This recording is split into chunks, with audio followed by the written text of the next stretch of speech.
contribution from Soros Foundation. Sonia Gandhi ji और Soros का link का जो नाम आ रहा है, जॉर्ज सोरोस के साथ भी इनका कनेक्शन है। ये रिश्ता क्या कहलाता है जॉर्ज सोरोस और उसकी ऑर्गेनाइजेशंस के साथ?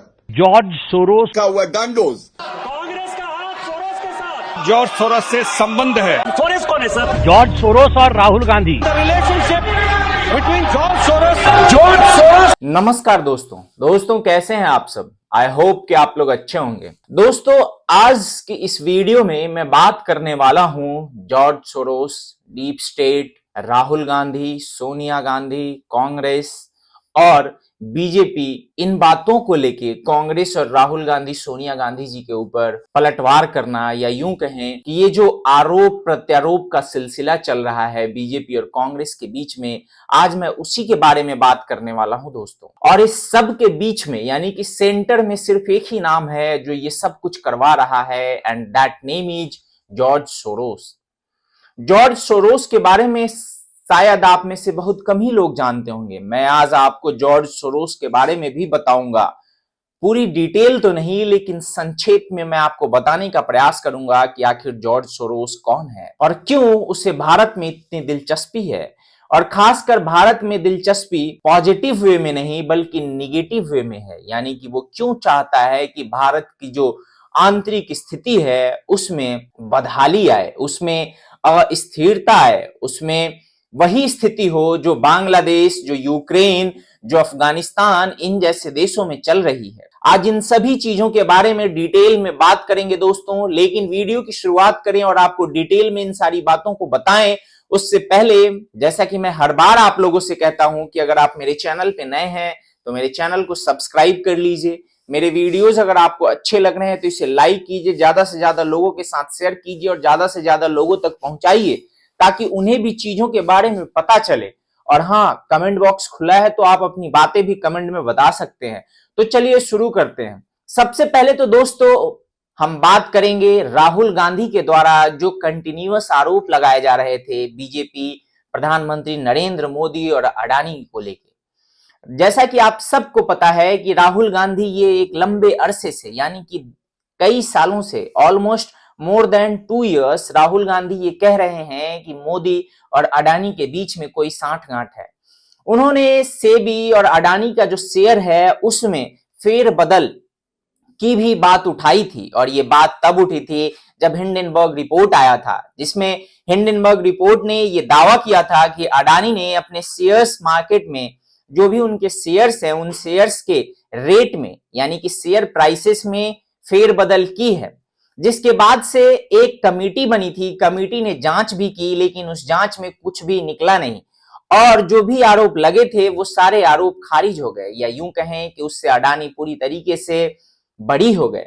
उसके बावजूद भी राहुल गांधी जी ये बात मानने को तैयार नहीं है कि अडानी और मोदी के बीच सांठगांठ है। दरअसल ये मसला इस बात का नहीं है कि अडानी और मोदी के बीच सांठगांठ है, या अडानी पैसे बना रहे हैं, या अडानी का जो बिजनेस एम्पायर है वो डे बाय डे बढ़ता जा रहा है। मसला इस बात का है कि कैसे चीजों को राजनीतिकरण करके और प्रधानमंत्री मोदी को डिस्क्रेडिट किया जाए। प्रधानमंत्री मोदी को डिस्क्रेडिट करने से क्या तात्पर्य है दोस्तों? उसका मतलब यह है कि जिस तरीके से पिछले 10-11 सालों में जो बीजेपी की गवर्नमेंट है या एनडीए गवर्नमेंट है, जिसके नेता प्रधानमंत्री हैं, जिन्होंने प्रधानमंत्री रहते हुए या फिर मुख्यमंत्री रहते हुए आज तक उनके ऊपर करप्शन के एक आरोप नहीं लगे, या कोई भी उस तरीके का जो मेजर करप्शन चार्जेज है उनसे वो बरी हैं, जिसके वजह से कांग्रेस या इस देश की जितनी भी विपक्षी पार्टियां हैं वो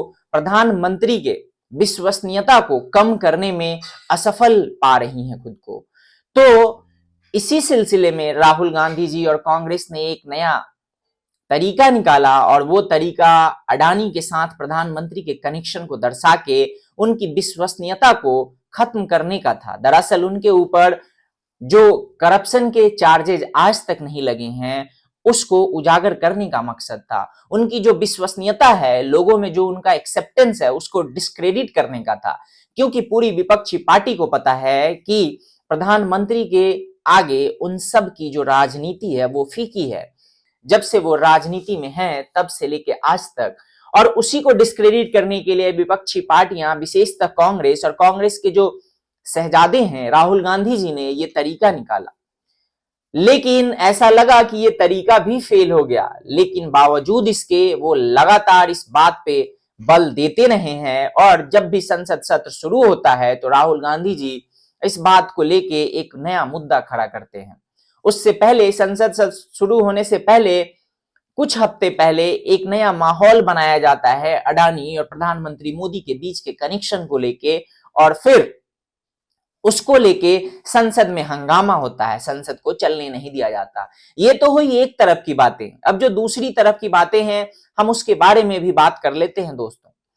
दरअसल जैसे ही राहुल गांधी जी ने ये मुद्दा उठाया तो अभी तक हम देखते थे कि बीजेपी सिर्फ और सिर्फ डिफेंसिव मोड में रहती थी, यानी कि बीजेपी इस चीज की डिफेंस करती थी। बीजेपी ये बात प्रूफ करने की कोशिश करती थी कि प्रधानमंत्री मोदी और अडानी के बीच में ऐसे कुछ भी जो आरोप राहुल गांधी लगा रहे हैं वैसा कुछ है नहीं, और हमेशा बीजेपी बैकफुट पे दिखती थी। लेकिन इस बार जो हुआ वो बिल्कुल अलग हुआ है। इस बार बीजेपी बैकफुट या डिफेंसिव मोड में नहीं है, बल्कि बीजेपी पलटवार करने के मूड में है। और इसी सिलसिले में बीजेपी ने पलटवार करते हुए कांग्रेस के सोनिया गांधी के ऊपर ये आरोप लगाया है कि सोनिया गांधी और जॉर्ज सोरोस के बीच का कोई कनेक्शन है।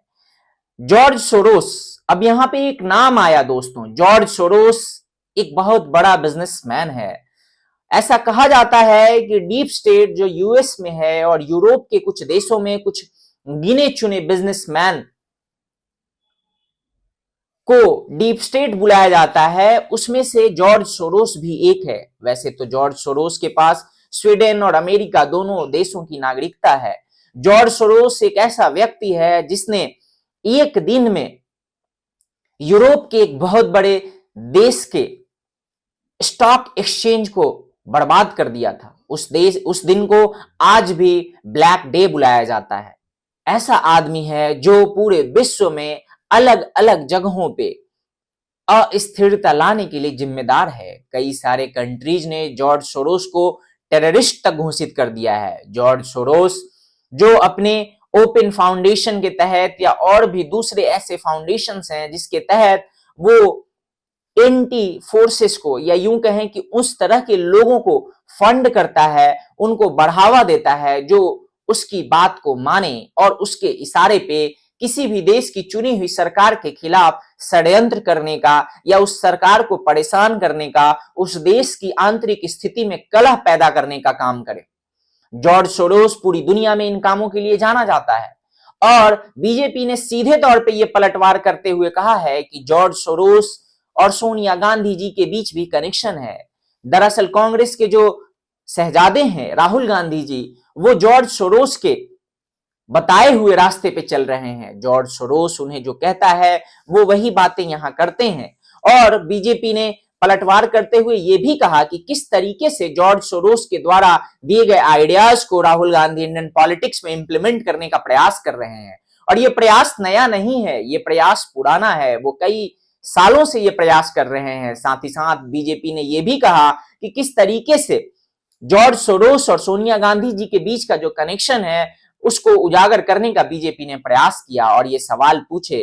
तो अब जो संसद चल रहा है वहां पे वार और पलटवार दोनों चीजें हो रही हैं। राहुल गांधी एक तरफ जहां प्रधानमंत्री मोदी और अडानी के बीच कनेक्शन की बात कर रहे हैं और इसी सिलसिले में यानी कि इस चीज को प्रूफ करने के चक्कर में वो इतने हद तक जा रहे हैं कि हमने देखा किस तरीके से संसद में जो एक कॉमेडी शो चल रहा था। कॉमेडी शो जब मैं कह रहा हूं दोस्तों तो मैं चाहता हूं कि उसके लिए आप ये वीडियो देखिए जो मैं स्क्रीन पे लगा रहा हूं। इस वीडियो में आप देखिएगा कि कैसे दो नेता एक उसी संसद में एक अडानी के मास्क को लगाए हुए और एक प्रधानमंत्री मोदी के मास्क को लगाए हुए राहुल गांधी जी किस तरीके से खुश हो रहे हैं, जैसे एक छोटे बच्चे को खिलौना मिल जाता है।